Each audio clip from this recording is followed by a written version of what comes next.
Today we are talking about moderation and the power of process. So the main idea is that it's never too late to make a change. It's never too late to take some practical steps to implementation of what you really want in your life. It's never too late to understand the mechanics of the process. It's never too late to take practical steps. Okay? And there's a lot of inspiration we can get from people around us. There's a lot of people that are motivators. There's a lot of very, very interesting people that also are inspirators. So, motivation and inspiration. Um, that's some different factors. And what is really strong is when we are inspired, it works on a longer scale. Um, so we actually make a transition from goal-oriented way of working to the process-oriented way of working. And this is really, really strong. You see, um, I'm very inspired by this idea that it's never too late. Um, I see it at the with my mother and my father, for example. I'm working with health. I'm working with inspiring people um, to take some very concrete steps to change the health. I mean, to change their state of their health from declining health um, to rejuvenation and to normal health, both in physical movement, in mental resilience, and in immunity. And I see that it doesn't matter do you take really big steps, many of them every day, or you take small steps. What is actually interesting, I see an example of my mother and my father. Both thing works. My mother, she's 76, and she started accepting and implementing the ideas of hi Greta, thank you. My ideas of my protocol of health, working with breathing and nutrition and movement. And she was 77. She's 76 now. What I see, she she was making a lot. Hi, Bettina. She is taking a lot of practical steps every day, and she reached very, very good results. Really, she reversed the state of bad health to the state of very good health, and this is fantastic. I think it's very, very inspiring. And you see, my father, he's 84, and he took a very gradual approach. He took very, very small steps. Okay, and still he's in age of 84. He's seeing uh, big change. Still, you see, instead of taking big steps, not everybody can do that. Some of us can do that, but you don't need to. You don't need to actually. It will eventually, um, in the most situations, lead to very good results by establishing a gradual process. If you, instead of taking big steps, you take small steps. Um, it's very nice. So you see, my father of 84 and my mother of 76, they could change the state of their health, go off medicine, stop the joint inflammation, um, stop precancerous state, shed extra kilos, improve the mental health, improve cognitive impairment. My father actually had some cognitive impairment for he was 83 for 1 year ago, and it changed, it disappeared. Because you see, normally when we think about a person, um, consider this. You know, a person that is 83, and you see a gradual impairment in the cognitive. Cognitive impairment means that you are responding sometimes with weird words. You forget what you are about to do. And if a person is 83, you would think, well, this is that's a stage of dementia for sure, because it's age related, 83. There's inflammation in the body. There's, he stops driving a car because he thinks it may be a little bit, um, well, not a good idea. You know, if you have cognitive impairment, if you react too slow, you would stop driving, because it's that's dangerous. Actually, dangerous for yourself, for your relatives, for your wife. If you are driving a car together with your wife and you are 83, and your environment would react with the same things. Say, ho ho ho, Alexander, don't do this, don't drive. Okay. But what I see with my father example, that he actually stopped, really not really stopped, but he was stopping driving for 1 year ago. It was a cognitive impairment. He started taking some very, very small steps, moving a little bit. He bought elliptical trainer, and he was taking just 3 minutes, started with 3 minutes every day. And then he started implementing some of my ideas about nutrition, stopping carbs, stopping eating carbs at the age of 83. That's a lot, to do when the age of 83. And what happened is that actually now 1 year passed, and we can see a change. He's driving a car in the age of 84 after having stopped. And initially I thought, well, this must be what we call Alzheimer's. Okay? And that's how Alzheimer's, that's really, that's, it scares shit out of me, because, people just stop being human beings, just behave like normal human beings. This is a total decrease in all the abilities, the cognitive abilities, in the physical abilities. They stop actually enjoying life, and it's a terrible disease. My girlfriend, she's a nurse working with dementia, with Alzheimer's, and she sees that this is when they start to decrease. In the end, before people die with Alzheimer's, they cannot not just move, but they cannot control the sinking. So they cannot actually sink. So this is an impairment, because when we sink the food. We need a cooperation between like 25 different muscles to work. And when your cells in your brain are dying,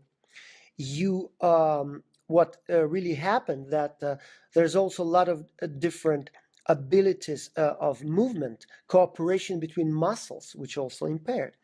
And one of those things that is crazy, it's a breathing is impaired, and the ability to think is impaired.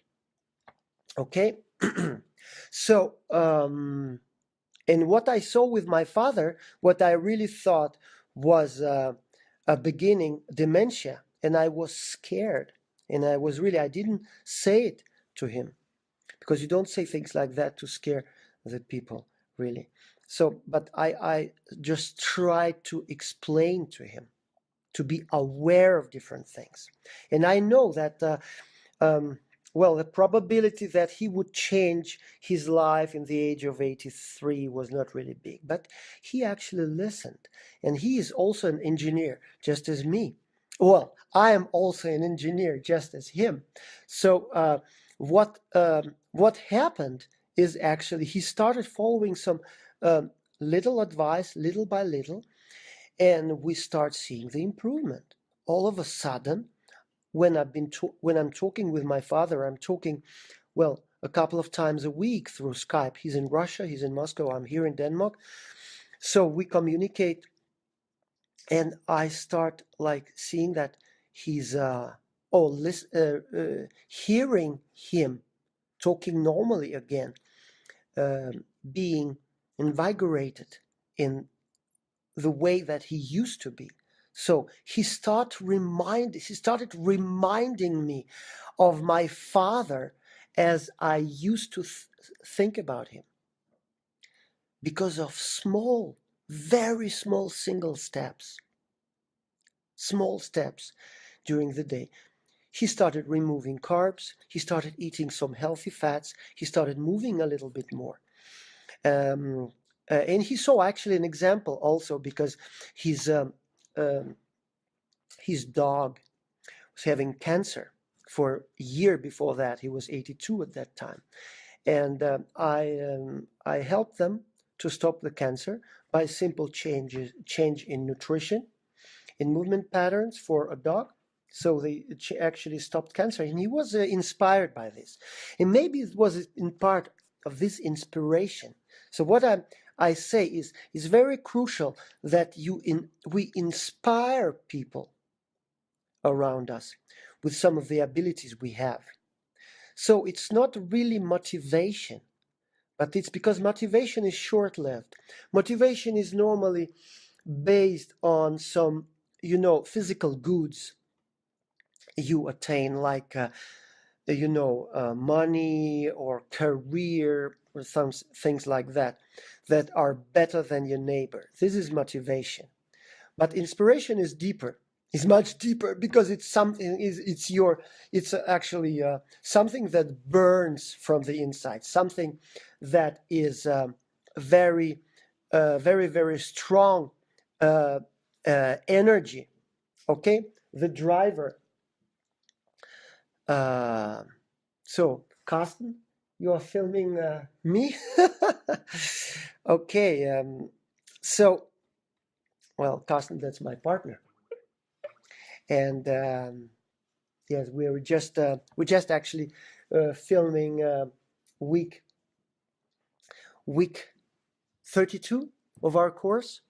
You see, that's how it happens. We have all of those things here. That's week 32 of our course. It's about insulin resistance, diabetes, lifestyle disease, aging, rejuvenation, and different kinds of health. Actually, there's two kinds of health.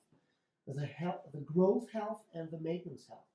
The health about natural health and about evolution and reproductive age, and the health about post-reproductive age, which is about rejuvenation and longevity. And that's what we are working with, Karsten and me, and Steve also. We are 3 partners making our 50 weeks course. And Teddy is Teddy is helping us, right? Teddy, that's what we call him. We call him animal human, right? That's the animal human. And we are trying to live as human animals. And that's the difference. You see, we should say, well, that's a kind of a difference. Yes. So that was about my father. So now we see there's no cognitive decline. The situation has changed. He's driving a car again. He's walking better. He's straightened up. So I've been working when was visiting him in Russia. I was helping him, showing him what is the structural movement, how is structural movement, how it's connected with the breathing, how it's connected with mental health, and mental resilience. And because he's engineer, the way I'm working with health is like engineering the processes, trying to um, trying to explain the physiology, and then to have some short explanation of how can we implement it in everyday life. So the meaning with all of this is that we can actually change if we understand the idea, if we understand how we can implement the ideas and the physiology, we can actually change our life. We can choose and we can change. And we can establish very, very strong processes. And the idea is not really, do we make a lot of practical steps every day, or do we take just small steps every day, few steps? That actually doesn't make a very big difference. It makes difference, yes, but what really makes difference, that's the ability to maintain something every day. Be it big steps, many steps every day, or small steps, few steps every day, doesn't matter what. If you do this, you will establish a process. What is the strongest tool here? That's the learning. Because when you establish the process with the steps, you learn every day. You make faults, you make mistakes, and you learn from them. And they are becoming real stepping stones in your path. Okay, stepping stones, meaning not really faults, not really errors, not really mistakes, but actually strong drivers towards health. So you can change your life. Exactly. So what is the problem is, you see, but the most of us and the world around us really promotes the idea of instant fixes. You see? And I see a lot of resistance in my world, in my area of work, where health is something about medicine, mostly, for the most people.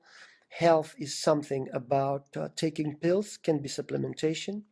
If something doesn't work in your body, you go to the doctor, and the doctor says take pills, take supplementation, um, or we're gonna adjust you in some way, with operation, with intervention, actually. So you are not taking responsibility, really. Hi, Steve. You are not taking responsibility for your health, and that's really a problem. Okay, so when you are taking small steps, you condition yourself to take responsibility. It doesn't matter, big steps, many steps a day, or small steps, few steps a day. Doesn't matter what.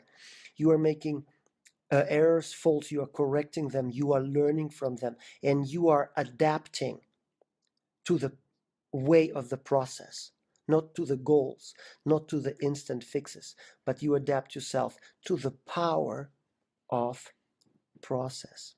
And that's the main idea. I think it's very inspiring. See the dynamics, see how you can transform your life. And you have to really understand that the patience here and the slowliness is a key. There's a lot of acceptance into this, because if you go from instant fixes, from instant gratification into the process, you need to accept the slowliness. So you need to understand that instant fixes are not going to work in long term. And it takes lots of understanding. It also takes a lot of training to make this acceptance work for you. So this is a question and answer session. So actually what I want is to make you ask the questions. So what are the biggest inspirations for you in the power of process? What do you want to achieve in the long term? What is the most crucial for you? Is it some areas of health?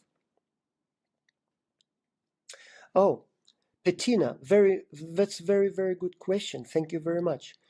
You say, this is very interesting. What would you do about inflammation of joints and ligaments other than exercise? This is a fantastic question.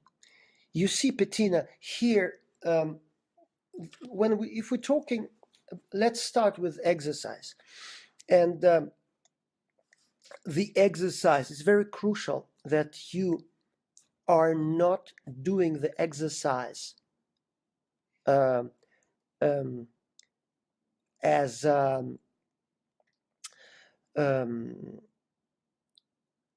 on time. You are not doing the exercise on speed, and you are not doing the exercise on what do we have? We have time, we have speed, and we have distance. So that's normally an amount of repetitions. That's how we normally measure the exercise. Amount of repetitions, distance, the speed, and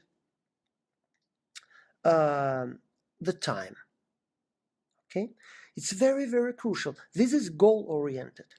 And the goal-oriented promote inflammation in the joints. You see, that's about overtraining syndrome. That's the first thing that is very crucial to understand. That when you're doing extensive exercise, not moderate exercise, but exercise with high level of exertion, it promotes joint inflammation and inflammation in joints and ligaments. That's the first thing. So when you are exercising is very, very crucial to accept small steps. Okay, that's the first thing because we are talking about exercise. Okay, the other thing which is very crucial, and I'm very inspired here in the guy called Phil Maffetone. And Phil Maffetone, he's talking very much about the overtraining syndrome.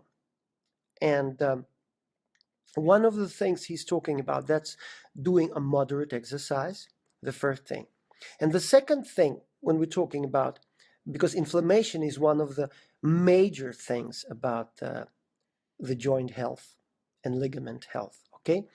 So in order to remove inflammation and to lessen inflammation, to decrease inflammation, we need to normalize insulin sensitivity in our body. Okay? Because insulin sensitivity and inflammation and the levels of glucose in our body, they are totally correlated. And this is very crucial to understand. So what we're talking about in order to stop joint inflammation and in order to stop inflammation in the ligaments and to let the body, let the tissue heal, we need to, if you ask me, hi Louise, nice to see you, dear. So what we need in order to stop inflammation of joints and ligaments, to lower carbs. Okay, when we lower carbs in our nutrition, we lower the glucose levels, so we lower inflammation. The second thing, well, and this is just simple sugars like sugar and honey and fruit and fructose and sucrose and also lactose for many people. But we're talking carbohydrate. Okay, everything that has refined flour, everything that had sugar in it. Also about oils, it's very, very crucial when we're talking nutrition and to stop inflammation of the joints. It's to stop bad oils, eating bad oils. Also, if you are buying, for example, something we call wienerbrød in Danish. That's Danish pastry. It's made of refined flour, lots of sugar, and hydrogenated oils. Almost always. It's not often it's made on real butter. It's made on trans fats and hydrogenated oils. And all of those three things are promoting inflammation in the joints, inflammation in the tissue. And we're talking not about acute inflammation, which is our friend. That's how immunity works. But something that is very, very bad. And this is called chronic inflammation. And Bettina, to answer your question, that's a very, very strong pattern we can follow in order to stop the inflammation in the joints, in the tissue, in the ligaments. So remove refined sugars, removed all kind of flour, remove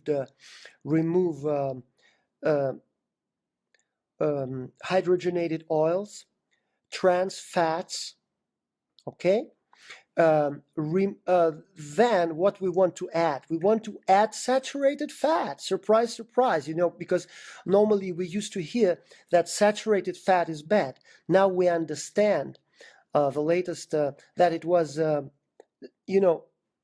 was wrong background. It was a science with a wrong background knowledge, and that was a bad science. And that's why we have epidemic levels of diseases, of lifestyle diseases, which are caused by chronic inflammation. That's diseases where we have the insulin sensitivity is bad. So, okay. So we have something called acquired insulin resistance, and where we have a very, very high levels of glucose in the blood, which promotes inflammation. And that's how we promote cancer. That's how we which is a lifestyle disease. That's how we promote Alzheimer's. How we promote diabetes and obesity and diabesity. Actually, that's how we promote heart disease. That's how we promote vascular disease. Different kinds of lifestyle diseases. Okay, and this is very crucial to understand. So we've talked about how to remove inflammation in the joints. Hi, John. How do we remove inflammation from the joints? We start with making a moderate exercise. Understand that we really have to understand that we measure our exercise not on the amount of repetition, on amount of minutes, on amount of kilometers, on amount on your speed. These four things that we normally measure. But what we really want to make a transition from goal-oriented, target-oriented way of working to the real process-oriented way of working, where we start exercising our sensitivity. And there's a sensitivity. Hi, Felicia. And the sensitivity we're talking about, that the sensitivity towards the signals that your body is sending you. Okay? And that's what is very, very crucial. That's how you avoid disease. You start listening to your body. And then the sensitivity to insulin normalizes. Okay? You don't have insulin resistance anymore. And insulin resistance, that's the strongest marker towards shortening of your life. Normal insulin resistance, okay, and low levels of insulin in your blood, low levels of sugar in your blood, they correlate beautifully with longevity. And that's what we've been actually talking about here. You see, we're talking about, that's the week 32 in our course, and it's insulin resistance, diabetes, and lifestyle disease. We're talking about different kind of diabetes. 1, 2, 1.5, 3, 4, 5, 6. We're talking about physiology, and we're talking about health, two different kinds of health. Maintenance health, which leads towards longevity, post-reproductive, less is more, rejuvenation after 30, and the growth health, which is natural health, evolutionary health, reproductive health, fertility health. More is better, where we are aging after 30, and that's a decline. And you see how you do this. We're talking about protein, insulin, calorie, carbs and glucose, leptin levels, fat burn levels, lifetime fat to carb burn ratio. We're talking about exercise, blood triglycerides, cortisol. So we're talking about something called mTOR pathway, autophagy, IGF-1, growth hormone, the metabolic pathways that let you shift your health from growth to maintenance. And these are some very, very strong things. It's not just, you see, we in this course, we are not, we are working with health. It is still alternative. That's a problem, you see, because we're working with very, with really connecting all the areas of modern science together into a very, very strong protocol of health. And this way of working is not something medical profession works with, connecting this. Yes, we are working based on medical science, but we choose to take science not in the path of what kind of drugs are we going to use, but we choose to use the science, okay, to understand what can we do when we choose to take responsibility for our health. And this is a very, very big difference, because when you talk about the current state of affairs of health in the public health area of public health, we're talking about medicine, we're talking about supplementation, we're talking Shenya, hi, we're talking about making surgery. Okay, this is invasive. All of those things are invasive, but I think it's alternative to normality, which what we are doing, I think is normal. But though in the current state of affairs, current state of situation of health, normal public health, normality is called alternative. This is totally crazy. That's totally crazy. And the biggest problem for us is to let people really understand that they can take responsibility for their health, and to make a transition from instant fixes. That's how the public health works now. It works with towards correcting the symptoms and not correcting the cause. You see, and we are looking at the cause, because you see, and if we're taking insulin resistance, diabetes, and we take type 1 diabetes, type 2, type 3, which is Alzheimer's disease, actually type 4 and type 1.5, which is a blend of those. We're talking the cause is almost the same. That's the diet and the lifestyle. And all of those things that we can change the situation, the practical things. That's only lifestyle. There's no medicine involved at all. Actually, we want to minimize supplementation too, because we really want to optimize the rates, both the bioavailability of micronutrients and macronutrients, But we also, in our diet, in our nutrition, but we also optimize the digestion rates.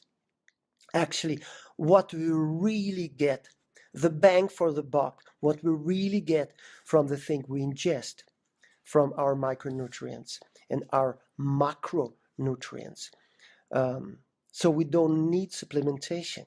We can get things from the nutritional sources.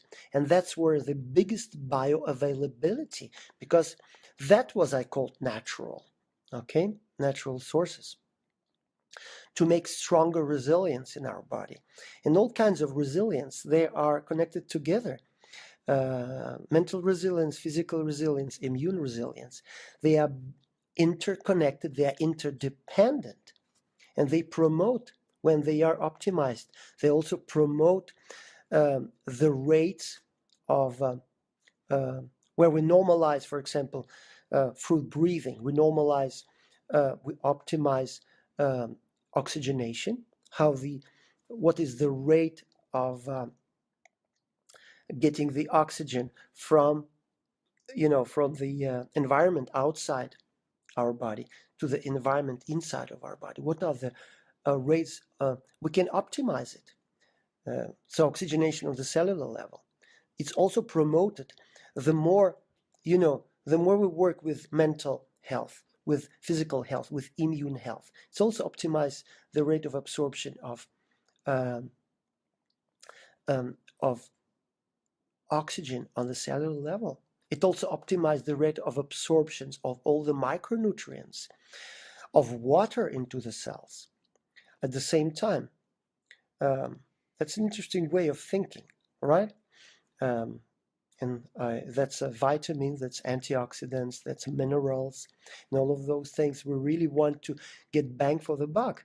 I mean, we get like 100% absorption. We can never get to 100% absorption, but we can drastically optimize absorption by eating the right things, by eating and the right timing, by exercising in a right way, by eliminating inflammation, by eliminating leaky gut, by eliminating yeast overgrowth in small intestine, by eliminating bacterial overgrowth in the gut, by normalize all of those things, esophageal health too, the normalize the pH in the mouth, the pH in the also in the nose cavity, the normal movement of mucus here by normalizing the breathing, normalizing physical movement patterns. That's all of those things that we are working in our slow course of 50 weeks. Yesterday, now we have course in English and Danish started, and now we actually starting it in Russian, 50 weeks too. So we got a person that is gonna make some marketing in Russia. We start with diabetes and some other things afterwards. But yesterday I got we have support sessions, closed support sessions for the people once a week from our course, both in English on Mondays and in Danish on Tuesdays. And yesterday I got some of our new people on the course. It was a man, he's 65 years old. He's from Aarhus. And he has the heart arrhythmia.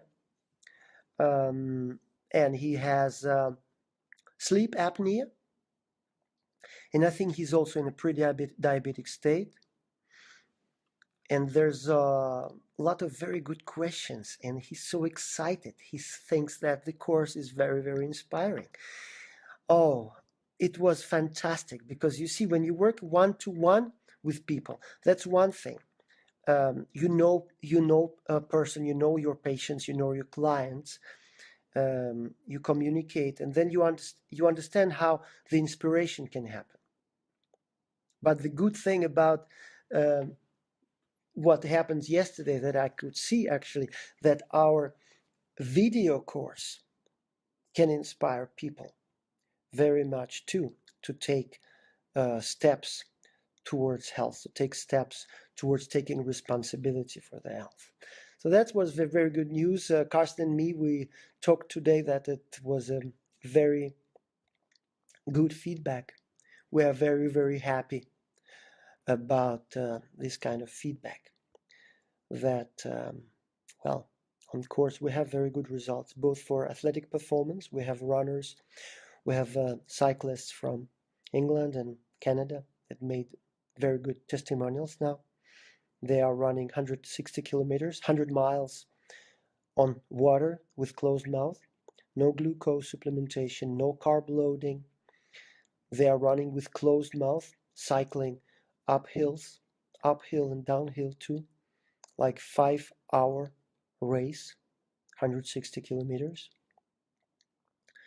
And this is great on our course, just after how many? 4 months in our course, yeah. Like after 17, 18 weeks, these testimonials. We have good testimonials on our cancer course, Thrive Post Cancer, and Livet efter Kræft in Danish. So this is great. It's going. So this video, this live stream today. Thank you, Bettina. It's very inspiring questions. It's very, very nice because this is actually question and answer session that happens every Tuesday at 1 o'clock Danish time. And hi, Dimitri. And the Danish question and answer session will happen, or happening now. That's 4th week we're doing this. Is happening on Wednesdays, right? No, I'm sorry. This is English. This is Wednesday. Wednesday at 1. That's English, and Thursday at 1 in Danish. So tomorrow we also have a Danish session. Thank you, Dimitri. So we're talking about that the small steps are actually enough to make a very big change. And all of the,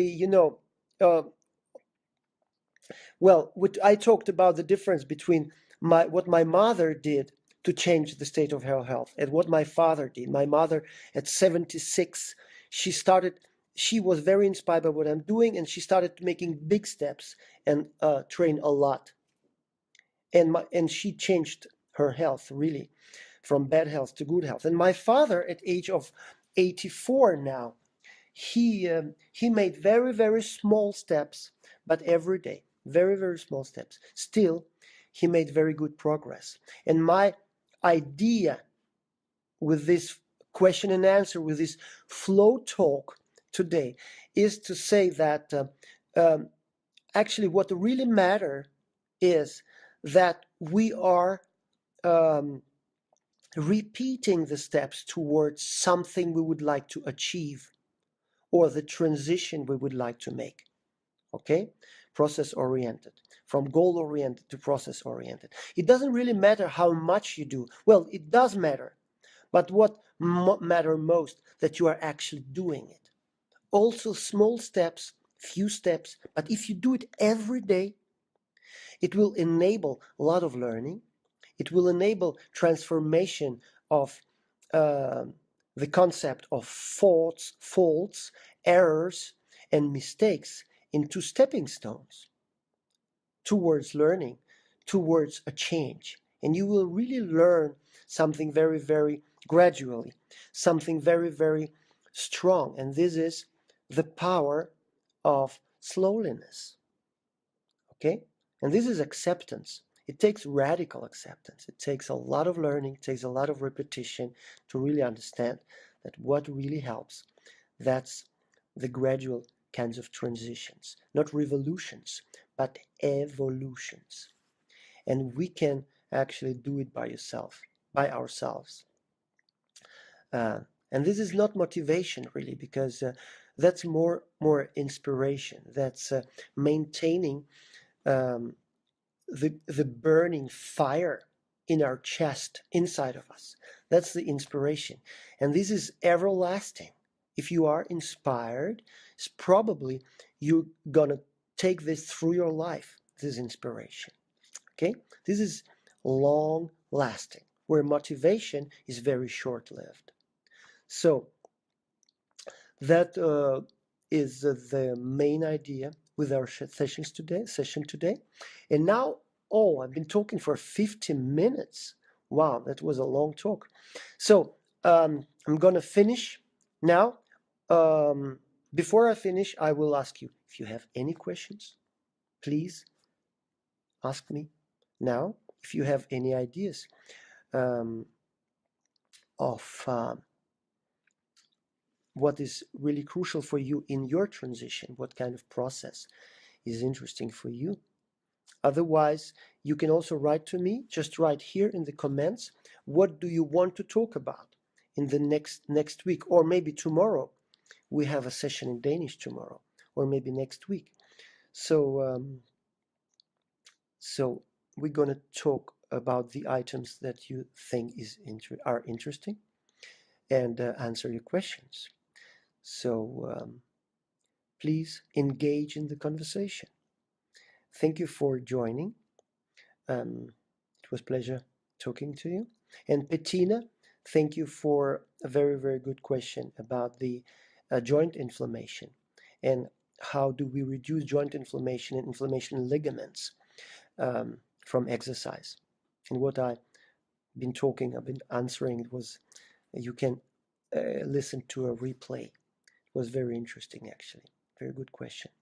So please come with a few more good questions next time, or in the comments here in the comment field.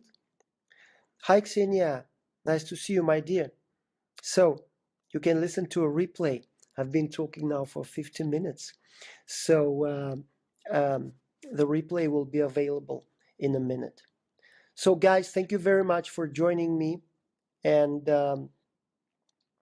I really hope, well, I'm not hope, I know that now I'm taking these small steps towards better understanding of what I'm doing, spreading the good knowledge about physiology, and that we can actually take responsibility for our health. And it takes some repetition. Have a very nice day. See you tomorrow if you want to join me in Danish. Otherwise, tomorrow, Thursday, 1 o'clock Copenhagen time. Otherwise, next English session we have next Wednesday. Wednesday next week at 1 o'clock Copenhagen time.